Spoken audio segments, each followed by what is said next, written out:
An Aboriginal woman has become the target of abuse by overseas neo-Nazis and white supremacists after her discrimination lawsuit was embroiled in a high-profile campaign to water down Australia's racial hatred laws.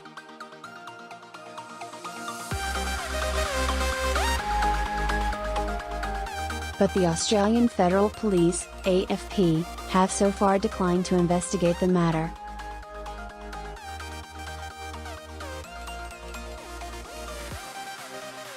Cindy Pryor, who this week was temporarily spared bankruptcy over legal costs in her ill-fated $250,000 lawsuit, said she reported thousands of death and rape threats to AFP.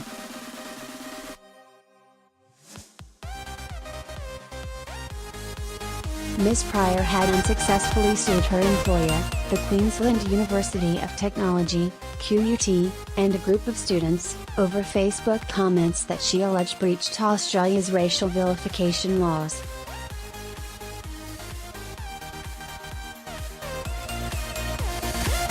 A blogger for US-based neo-Nazi website The Daily Stormer was among those who singled out the former staffer for abuse online because of her discrimination complaint.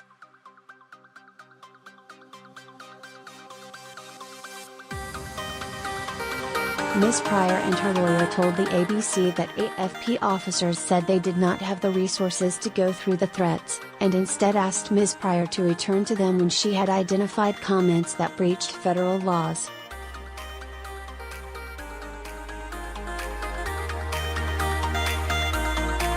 On Monday, Ms. Pryor gave testimony in the federal court in Brisbane about the impact of publicity around her case, which free speech campaigners seized on to argue for changes to the Racial Discrimination Act.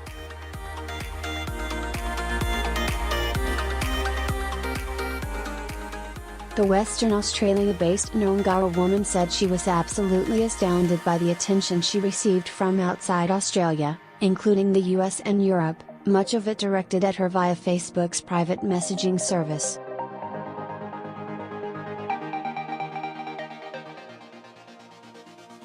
I particularly made mention, in court, that due to my case being such a high-profile case, I received death threats, rape threats and hate mail, she told the ABC.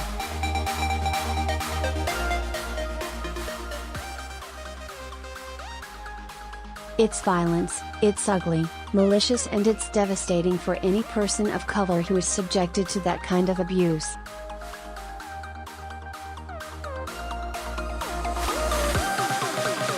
I recall not sleeping during the night, just because I was so scared that these people, who made death threats, would actually carry out those threats.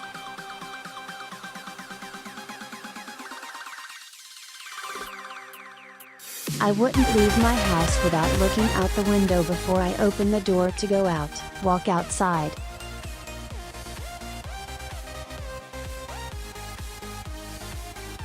Photo: Ms. Pryor lost her federal court discrimination case in 2016. Darren Cartwright. Despite the racist backlash, Ms. Pryor said she had no regrets about filing her complaint because what I went through has proven we need laws against racial vilification.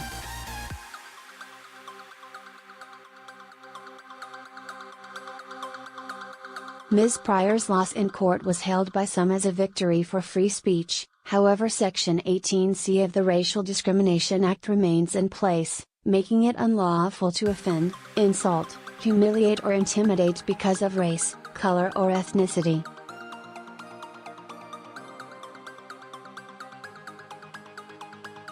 Her lawyer Susan Moriarty said the irony of the case was that the racist backlash against Ms. Pryor was far worse than the initial Facebook comments that prompted her discrimination claim.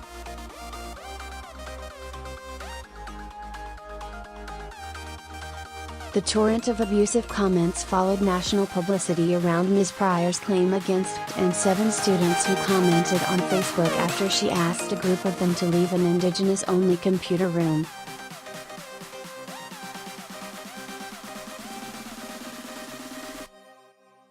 They included a comment referring to Nick that one student, Callum Thwaites, denied making a Facebook account bearing his name.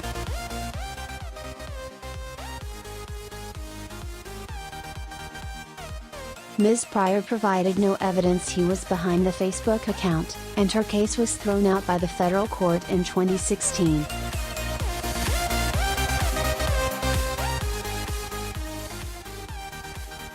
Her claim was contentious because it sought financial damages not just from CT but from the students who made the Facebook comments, after the university declined to indemnify them.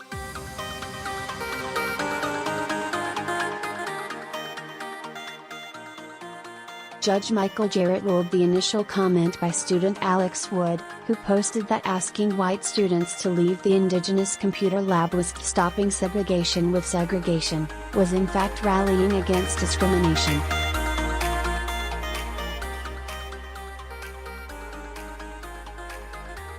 In January, Mr. Wood petitioned for Ms. Pryor to go into bankruptcy over legal costs she was ordered to pay, which was accepted by the court.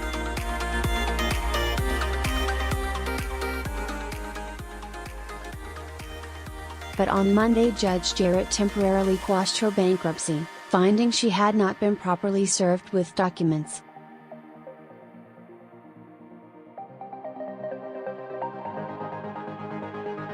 Ms. Pryor, a widow who cares for her disabled son, said bankruptcy would force her to quit her role as a director of a non-profit Aboriginal corporation that helps homeless people.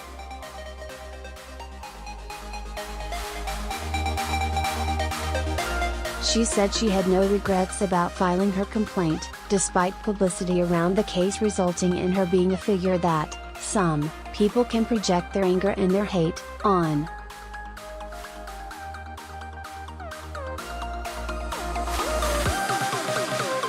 Ms. Pryor said she and Ms. Moriarty took a suitcase full of those threats to AFP headquarters in Brisbane to report them under federal laws against using a carriage service to menace, harass or offend.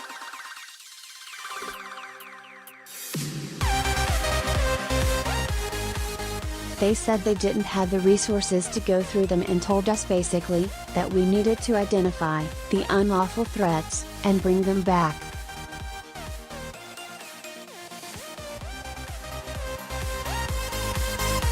I was actually numb. Hate speech a state matter, AFP. A spokeswoman for the AFP said she was unable to confirm the details of this matter from 2016 but that reports of online threats, hate speech or trolling are generally handled by state and territory police.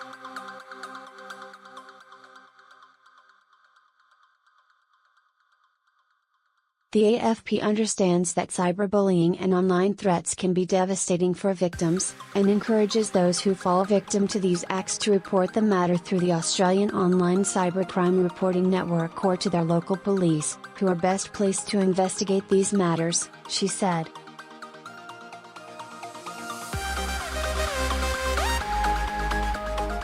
Ms. Moriarty backed her client's account of the meeting with AFP officers and said they were not directed to Queensland Police.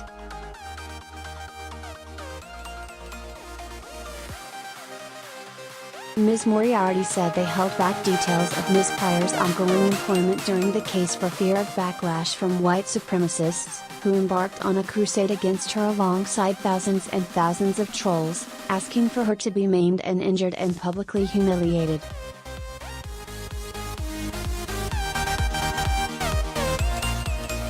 One particular one said that they wanted the ovaries torn from her body and set on fire so that the bitch would never breed again.